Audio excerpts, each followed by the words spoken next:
Hello students, in our previous topic we understood that all the responsibility of French Revolution was given to middle class.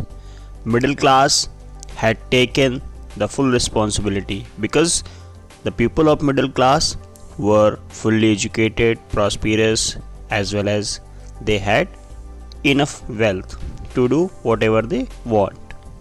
So dear students, in these educated people, some philosophers started spreading their ideas, and these ideas envisaging a society based on freedom and equal and opportunity for all were put forward by philosophers such as John Locke and Jean-Jacques Rousseau.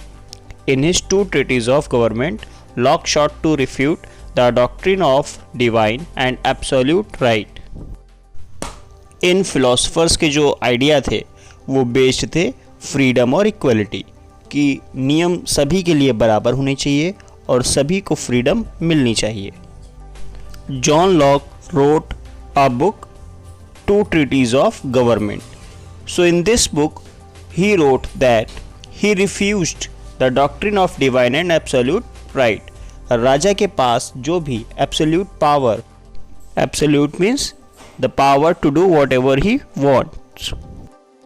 So this was opposed by John Locke in his book Two Treatises of Government.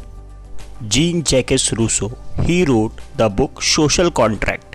In this book he mentioned about voting right, as every citizen must be given to cast their vote and government should be like democratic government. Next philosopher, Montesquieu. He wrote the book The Spirit of the Law, and in this book he proposed the division of power within the government. He said that king should not have the power, the full power, as the power must be divided into three parts: the legislative, the executive and the judiciary. पूरी power राजा के पास नहीं होना चाहिए कि नियम भी वही बनाए और उसको प्रोटेक्ट भी वही करे. ये सारी पावर डिवाइड होनी चाहिए, जैसा कि आज के समय हमारे देश इंडिया में चल रहा है. The ideas of these philosophers were discussed intensively in salons and coffee houses and spread among people through books and newspaper. अभी जो विचार थे फिलोसोफर्स के, ये जगह जगह लोगों के बीच में डिस्कस होने लगे. जैसे कि कॉफ़ी हाउस में जब लोग इकट्ठा होकर कॉफ़ी पीते थे, या सैलून्स में जब लोग बाल कटवाने जाते थे वहाँ पे लोग इकट्ठा होते थे, तो वहाँ पे इन विचारों के बारे में आदान प्रदान होना शुरू हो गया. न्यूज़पेपर के थ्रू, बुक के थ्रू अब ये जो आइडियाज़ थे पूरे फ्रांस में स्प्रेड होना शुरू हो गए. इसके साथ साथ जो ऐसे लोग पढ़ नहीं पाते थे, लिख नहीं पाते थे, वहाँ पे लोग इन आइडियाज़ को ज़ोर ज़ोर से बोलकर सुनाते थे. The news that Louis 16 plan to impose further taxes to be able to meet the expenses of the state generated anger and protest against the system of privileges. इसके बाद जो रिसेंटली लुई 16 ने प्लान किया था आगे के taxes को लोगों के ऊपर इम्पोज करने के लिए, तो अब इसका लोगों ने इस प्रिविलेजेस के अगेंस्ट जाकर अब इम्पोज करना शुरू कर दिया. Now see the next page, the outbreak of revolution. Louis XVI had to increase taxes for reasons you have learned in the previous section. Previous section में हम जान चुके हैं कि लुई 16 को टैक्स क्यों इंक्रीज करना पड़ता था, because he had an empty treasure and he needed money a lot. So in France of the old regime, the monarch did not have the power to impose taxes according to his will alone. सिर्फ अकेले अपनी मर्जी पर ही राजा tax नहीं बढ़ा सकता था. Rather he had to call a meeting of the States General which would then pass his proposals for new taxes. जब भी उसको टैक्स बढ़ाना होता था तो उसको एक मीटिंग करनी होती थी, एक असेंबली इकट्ठा करनी होती थी जिसमें सभी स्टेट्स के लोग आते थे. The states general was a political body to which the 3 states sent their representative, जिसमें तीनों स्टेट्स के जो रिप्रेजेंटेटिव होते थे, जो स्टेट्स के लोगों को रिप्रेजेंटेटिव बनाते थे, वो सभी उस असेंबली में इकट्ठा होते थे. However, the monarch alone could decide when to call a meeting of his body. The last time it was done in 1614. और उस समय उस जगह पर वो इकट्ठा होते थे जहां उन सभी को बुलाया जाता था और वो डेट डिसाइड की जाती थी। इससे पहले की जो लास्ट डेट थी वो 1614 में इस टाइप की मीटिंग हुई थी। On 5 May 1789 Louis XVI called together an assembly of the States General to pass proposals for new taxes। 5 May 1789 में लुइस 16 ने सभी को बुलाया असेंबली के लिए, स्टेट्स की असेंबली के लिए, ताकि जो न्यू टैक्सेस के प्रपोजल हैं उनको पास किया जा सके।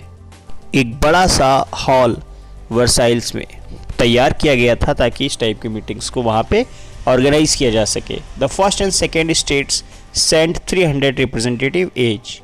फर्स्ट स्टेट ने अपने 300 रिप्रेजेंटेटिव भेजे, सेकेंड स्टेट ने भी अपने 300 रिप्रेजेंटेटिव भेजे, who are seated in rows facing each other on two sides. जो दोनों स्टेट्स के रिप्रेजेंटेटिव आमने सामने सीट्स पे बैठ गए, जबकि थर्ड स्टेट ने अपने 600 मेंबर्स भेजे और वो उनके पीछे साइड में खड़े हो गए। The third states was represented by its more prosperous and educated members। और थर्ड स्टेट्स में जो बहुत ही प्रॉस्पिरस या एजुकेटेड जो मिडिल क्लास के लोग थे वही लोगों ने भेजे। Peasants, artisans and womens were denied entry to assembly. Peasants, artisans और वुमेन्स को मना था असेंबली के अंदर एंट्री करने में। However, their grievances and demands were listed in some 40,000 letters which the representative had brought with them। तो जो भी उनकी समस्याएं थीं, परेशानियां थीं, उनको एक लिस्ट बनाकर लगभग 40,000 लेटर्स में एक लिस्ट प्रिपेयर की और जो वो रिप्रेजेंटेटिव अपने साथ लेकर गए थे थर्ड स्टेट के लोग। Voting in the states general in the past had been conducted according to the principle that each state had one vote.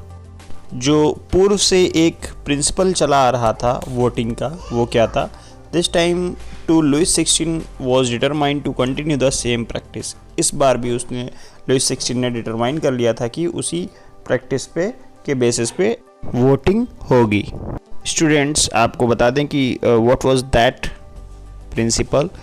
In this principle even state has many representative, like first state had 300, second state had 300 and the third state had 600 representative, but one state had only power to one vote, means one state one vote ही कर सकता है भले ही कितने representative हों। तो इस प्रकार से तीनों स्टेट के 3 ही वोट पड़ते थे। फर्स्ट स्टेट का 1 वोट, सेकेंड स्टेट का 1 वोट और थर्ड स्टेट का 1 vote.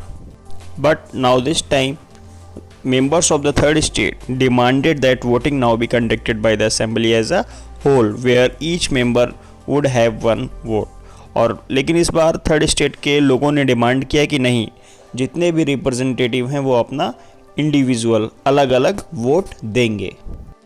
And we also have learned about this type of principle in the book of Rousseau in his book the social contract. इस type की बात Rousseau ने अपनी book the social contract में भी mention की थी। But the king rejected the idea of third state. When the king rejected this proposal, members of the third state walked out of the assembly in protest. और इस बार जब king ने उनके ideas को रिजेक्ट किया तो वो सभी लोग असेंबली से बाहर निकल जाते हैं और उनका प्रोटेस्ट करने के लिए असेंबली को छोड़ देते हैं। The representative of the third state viewed themselves as a spokesman for the whole French nation। ये जो थर्ड स्टेट के रिप्रेजेंटेटिव थे ये अपने आप को इनका लीडर या स्पोक्समैन समझते थे और इस वजह से 20 जून को they assembled in a hall of an indoor tennis court in the grounds of Versailles. Versailles के एक टेनिस कोर्ट के ग्राउंड में वो सब इकट्ठा होते हैं and they declared themselves a national assembly. और अपने आप को वो एक नेशनल असेंबली घोषित करते हैं।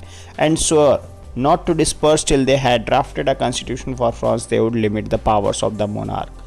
और इस बात की वो प्रतिज्ञा लेते हैं कि हम तब तक नहीं डिस्पर्स होंगे या तब तक हमारी असेंबली भंग नहीं होगी जब तक कि फ्रांस के कॉन्स्टिट्यूशन में इसको राजा की शक्तियों को लिमिटेड नहीं किया जाएगा। और इन लोगों का जो लीडरशिप कर रहे थे वो कौन थे? मिराबू एंड एबेसियस।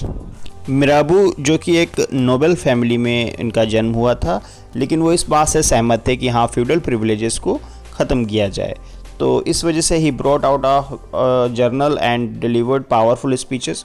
उन्होंने बहुत से ऐसे जर्नल्स पास किए और बहुत से पावरफुल स्पीचेस दिए to the crowd assembled at Versailles. जब भी वर्साइल्स में लोग एक भीड़ इकट्ठा होती थी तो उनके सामने बहुत ही पावरफुल वो स्पीच देते थे।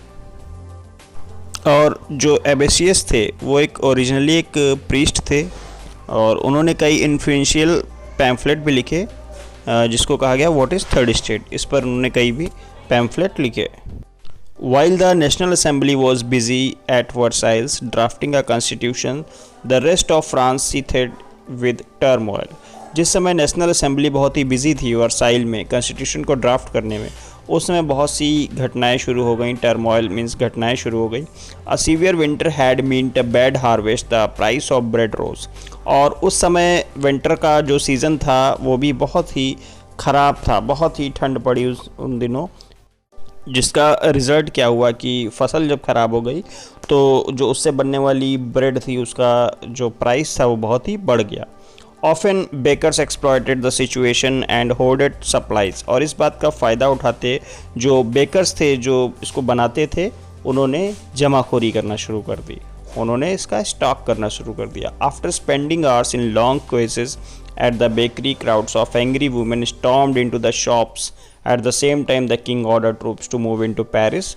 और ब्रेड के लिए लंबी लंबी लाइन में लगने के बाद भी ब्रेड नहीं मिल पाना, इस बात से जो वहाँ की भीड़ थी, क्राउड सी बेकरी शॉप के बाहर जो लाइन में लगे लोग थे, वुमेन थे, वो बहुत ही नाराज़ हो गए और उन्होंने स्टॉर्म्ड इनटू द शॉप्स पे तोड़ फोड़ करना शुरू कर दिया और ब्रेड को इस तरीके से ज़बरदस्ती छीनना शुरू कर दिया। एट द सेम टाइम उसी समय किंग ने भी ऑर्डर कर दिया अपने ट्रूप्स को कि वो पेरिस में जाएं और देखें।